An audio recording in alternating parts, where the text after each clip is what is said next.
September 19th, 1918. The plain of Megiddo, Palestine.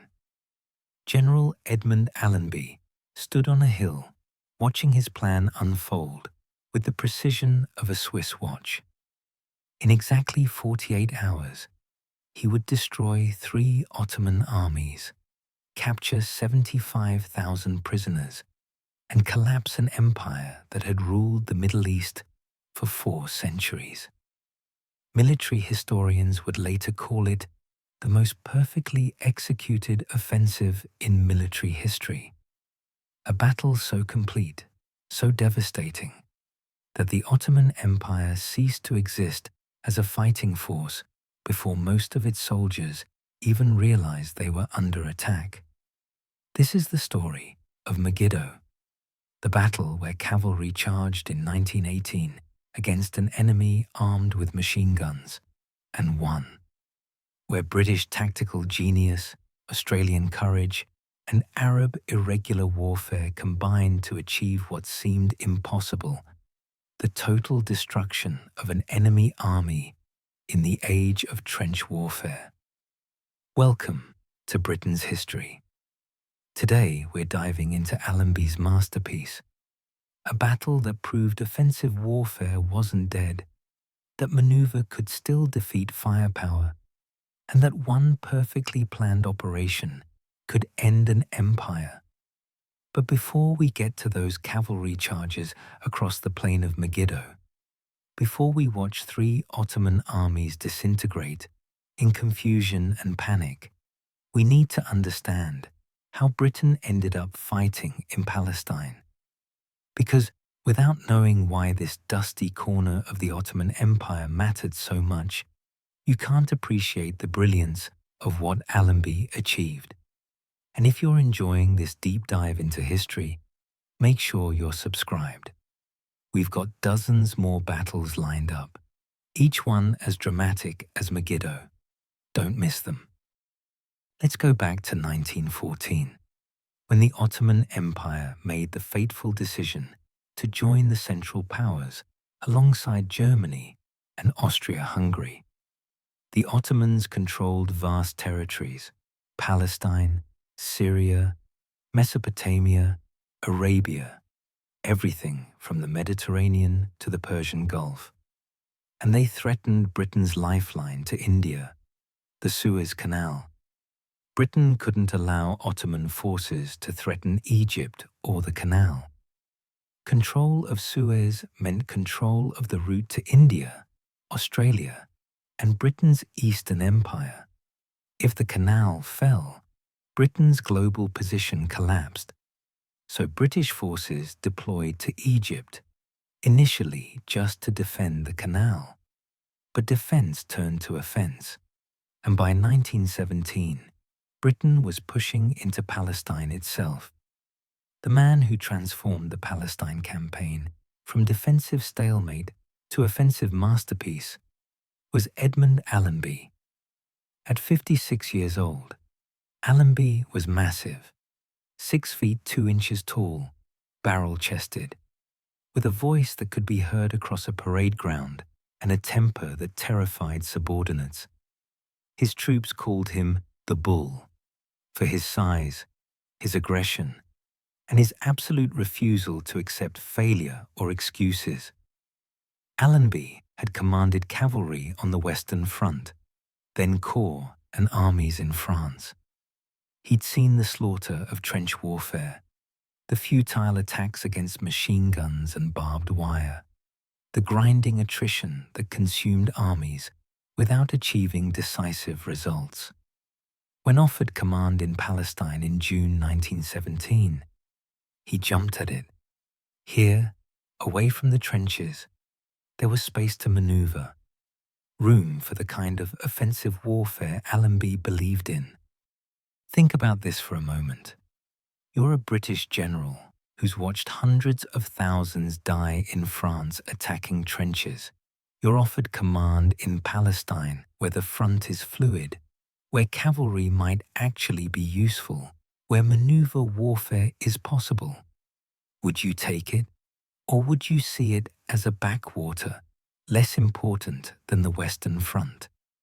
Allenby saw opportunity. What would you have seen?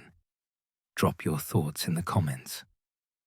Allenby arrived in Egypt in June 1917 and immediately began transforming the Egyptian expeditionary force. He moved his headquarters from comfortable Cairo to the front lines. He inspected units personally, learning names, asking questions, making clear that incompetence and laziness would not be tolerated. He demanded excellence and provided the resources to achieve it: better supplies, more water, improved logistics, reinforcements. In October and November 1917, Allenby captured Gaza and Jaffa, then took Jerusalem in December, the first Christian power to control the Holy City since the Crusades. Prime Minister Lloyd George had asked for Jerusalem as a Christmas present. Allenby delivered it on December 9th, entering the city on foot out of respect, refusing to ride in when Christ had walked. The propaganda value was immense. British morale soared. But taking Jerusalem wasn't enough. The Ottoman armies in Palestine, the 4th, 7th, and 8th, remained intact, occupying strong defensive positions from the Mediterranean coast through the hills of central Palestine to the Jordan Valley. As long as these armies existed, they threatened British control and tied down troops needed elsewhere. Allenby needed to destroy them completely. Throughout 1918, Allenby planned his masterpiece. He studied the terrain obsessively. The Ottoman defensive line stretched 90 miles from the Mediterranean to the Jordan River. The coastal plain was flat, perfect for cavalry. The central hills were rugged and defensible. The Jordan Valley was a furnace in summer, nearly impassable. The Ottoman position looked strong.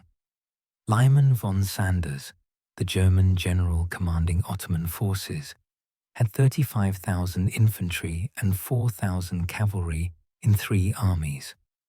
His position was anchored on the sea at the west, protected by hills in the center, and bordered by the Jordan Valley on the east. Conventional military wisdom suggested attacking through the hills. That's where the direct route to Damascus lay. Allenby planned the opposite. He would attack on the coast, smash through the Ottoman 8th Army holding the Mediterranean flank, then unleash cavalry through the gap to encircle the entire Ottoman position. While the enemy expected an attack through the center, he'd hit them on the coast with overwhelming force, break through, and destroy them from behind before they could react. But the plan required deception on a massive scale. If the Ottomans discovered the coastal attack was coming, they'd reinforce that sector and stop him. Allenby needed the enemy looking the wrong way when the hammer fell. The deception campaign was brilliant. British engineers built fake camps in the Jordan Valley, complete with dummy horses made from canvas and wood. Soldiers marched toward the fake camps by day, then returned by night, creating dust clouds suggesting massive reinforcements moving east. Radio traffic increased in the Jordan sector. British cavalry conducted raids across the Jordan, suggesting the main attack would come there. Meanwhile, the real preparations happened on the coast, but silently. Troops moved at night. Camps were camouflaged. Radio silence was maintained. By September 18th, Allenby had concentrated 35,000 infantry and 9,000 cavalry on the coastal sector, against just 8,000 Ottoman defenders. A 4-to-1 advantage in exactly the place the enemy least expected attack. Lyman von Sanders was completely fooled. He kept his reserves in the center and east, expecting the British to attack through the hills toward Damascus or across the Jordan. When Allenby's guns opened fire on September 19th at 4:30 a.m., the Ottoman Eighth Army on the coast was fatally outnumbered and unprepared. The bombardment lasted 15 minutes, short but devastating. British artillery pounded Ottoman trenches, command posts, and communications. Then British and Indian infantry attacked. They advanced behind a creeping barrage, the artillery shells landing just ahead of them, walking forward at a precise timed rate. The Ottoman defenders, outnumbered and stunned by the bombardment, broke almost immediately. By 7 a.m., just 2.5 hours after the attack began, British forces had torn a 15-mile gap in the Ottoman coastal defences, and waiting behind that gap was the Desert Mounted Corps, 3 cavalry divisions totaling 9,000 horsemen, British yeomanry, Australian light horse, Indian cavalry, French Spahis, the largest cavalry force assembled since Waterloo. At 7:30 a.m., the cavalry advanced through the gap and began the most successful cavalry operation in modern military history. Their mission was audacious: ride north behind the Ottoman lines, then wheel east to block the main roads and railways the Ottomans would use to retreat, cut off their escape, trap 3 entire armies, and destroy them before they could reorganize. The Australian light horse led the advance, riding at a trot to preserve the horse's strength. They moved through orange groves and cultivated fields, dust rising from thousands of hooves, heading north parallel to the coast. There was minimal opposition. Most Ottoman forces were still in their positions facing east, completely unaware that British cavalry was already behind them. By mid-afternoon, Australian cavalry had ridden 30 miles and captured the road junction at El Afule. By evening, they'd taken Nazareth, where Lyman von Sanders's headquarters was located. The German general barely escaped in his staff car, fleeing in his pajamas as Australian horsemen galloped into town. His entire headquarters staff was captured. The Ottoman command and control system collapsed instantly. Here's what made this cavalry operation work, where others failed. Allenby used cavalry for exploitation, not assault. He didn't send them charging into trenches and machine guns. He used infantry and artillery to break the enemy line, then cavalry to exploit the breakthrough, racing deep behind enemy lines to cut retreat routes and create chaos. This was cavalry used as mobile infantry, not as shock troops. The horses were transport, getting soldiers to critical points faster than the enemy could react. On September 20th, Day 2, the destruction continued. British cavalry now controlled all the main roads and railways north of the Ottoman position. The 4th and 7th Ottoman armies, still in their defensive positions in the hills, discovered they were cut off. Behind them, British cavalry held their escape routes. In front of them, British and Indian infantry were attacking. Panic set in. Ottoman units began retreating in disorder, trying to escape east through the mountains. But there were limited roads through the rugged terrain, and thousands of soldiers, vehicles, and artillery, all trying to use the same routes, created hopeless traffic jams. And overhead, the Royal Air Force appeared. British aircraft attacked the retreating columns mercilessly. The Wadi Farah Road became a killing ground. Ottoman soldiers, horses, vehicles, and guns were packed into the narrow gorge, trying to escape. British planes flew low, bombing and strafing at will. The Ottoman soldiers had nowhere to hide, no way to fight back. Entire battalions were destroyed in the gorge. One British pilot reported, "I have never seen anything like it. The road was packed solid with troops, transport, guns, all mixed up. We just flew up and down shooting." By September 21st, day 3, organized Ottoman resistance had ceased. The 4th and 7th armies were destroyed, scattered through the hills as disorganized bands trying to reach Damascus. The 8th Army had disintegrated completely. Ottoman casualties were staggering: 25,000 killed or wounded, 75,000 captured. 3 entire armies gone in 3 days. British casualties: approximately 5,000 killed and wounded across 3 days of operations. The casualty ratio was extraordinary.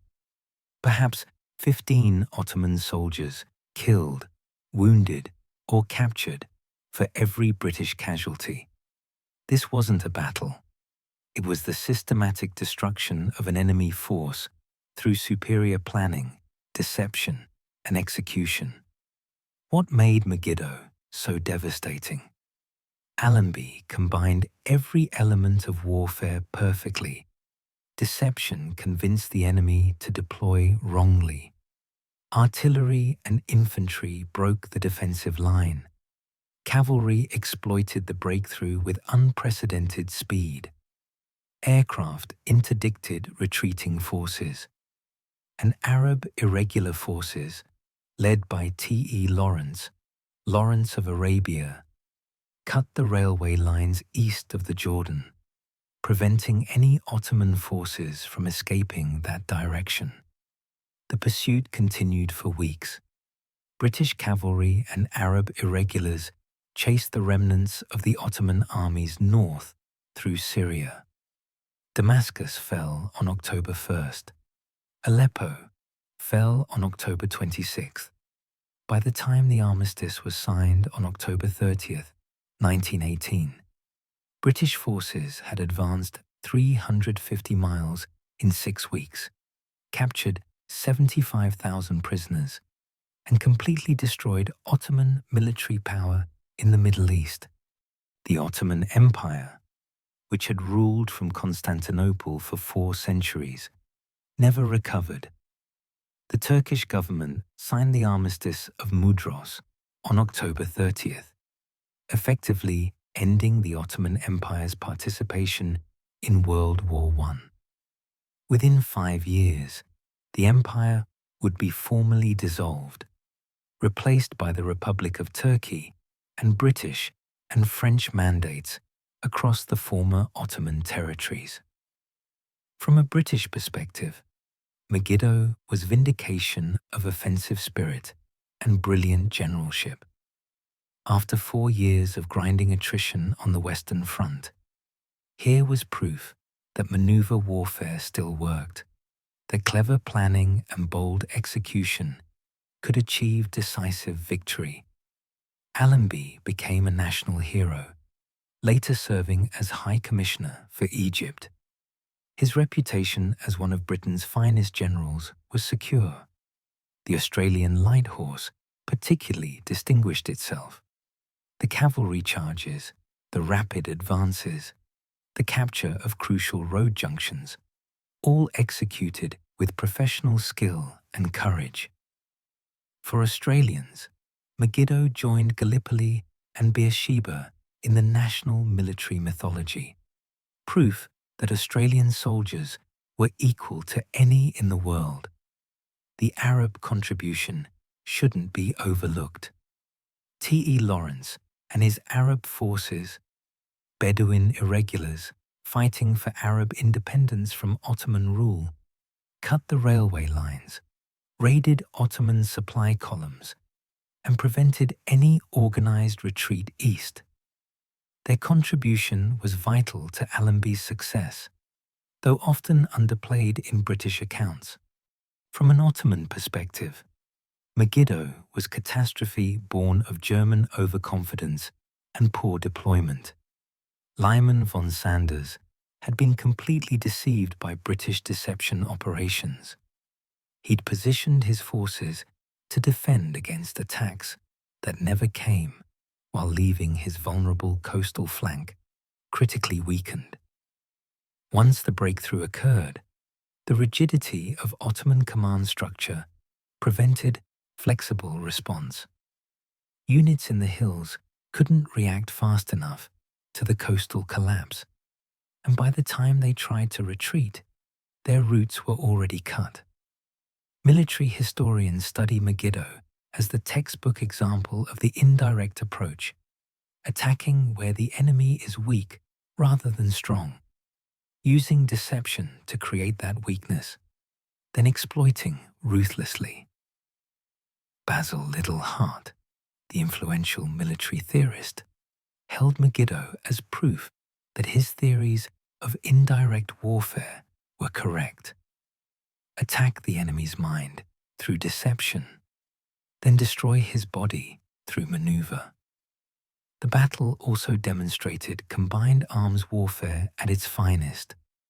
Infantry, cavalry, artillery, aircraft, and irregular forces all working toward a unified objective under centralized command. Each arm supported the others. Infantry broke the line, cavalry exploited, aircraft interdicted, artillery supported throughout. This integration of diverse forces toward a single goal was unprecedented in 1918 and would become the standard for modern warfare. Technological innovation played its role too. British aircraft provided reconnaissance that allowed Allenby to track Ottoman deployments and adjust his plans. They attacked retreating columns with unprecedented effectiveness. The Royal Air Force's role at Megiddo was a preview of how air power would dominate future battlefields. Control of the air gave Allenby control of the battle. Yet for all its brilliance, Megiddo also revealed uncomfortable truths about British strategy. While Allenby was achieving masterpiece victories in Palestine, the Western Front consumed hundreds of thousands of British lives in attritional fighting that achieved far less. Some historians argue Britain should have committed more resources to the Middle East earlier, where decisive results were achievable, rather than feeding men into the Western Front's meat grinder. The political consequences of Megiddo extended far beyond 1918. British control of Palestine, Syria, and Mesopotamia after the Ottoman collapse led directly to the Sykes-Picot Agreement's implementation, the Balfour Declaration's consequences, and the creation of Middle Eastern states under British and French mandates. The modern Middle East's borders, conflicts, and complexities trace back to decisions made in the aftermath of Megiddo. Britain's victory here wasn't just military, it was the foundation of Middle Eastern geopolitics for the next century. What makes Megiddo matter isn't just the tactical brilliance or the decisive victory. It's what the battle represented. Proof that in an age of trenches and attrition, maneuver warfare could still achieve total victory. That deception, speed, and coordination could overcome defensive firepower. That one well-planned offensive could accomplish what years of grinding combat couldn't. Allenby returned to Britain a hero, was made a field marshal and viscount, and spent his final years as High Commissioner in Egypt trying to navigate the complicated politics of post-war British imperialism. He died in 1936, having lived to see the Middle East he'd conquered in 1918 transformed into the troubled region that would challenge British power for decades. The Ottoman Empire he'd destroyed never returned. The Turkish Republic, born from the empire's ashes, rejected the imperial past and built a modern nation-state. The Arab territories, Palestine, Syria, Iraq, became mandates, colonies in all but name, their futures determined in European capitals rather than by their own peoples. But on September 19th, 1918, none of that mattered. What mattered was a perfectly planned battle, brilliantly executed, achieving total victory in 48 hours. Allenby's masterpiece. The most perfect tactical victory in history. The battle that destroyed an empire and proved that even in the age of modern warfare, genius could still triumph. If this is the kind of history that fascinates you, the perfectly executed plans, the brilliant generals, the battles where everything went exactly right, then you know what to do. This channel exists because these stories deserve to be told. What other WW1 battles should we cover? Drop your suggestions below. Thank you for watching Britain's history. The stories that mattered, told the way they deserved.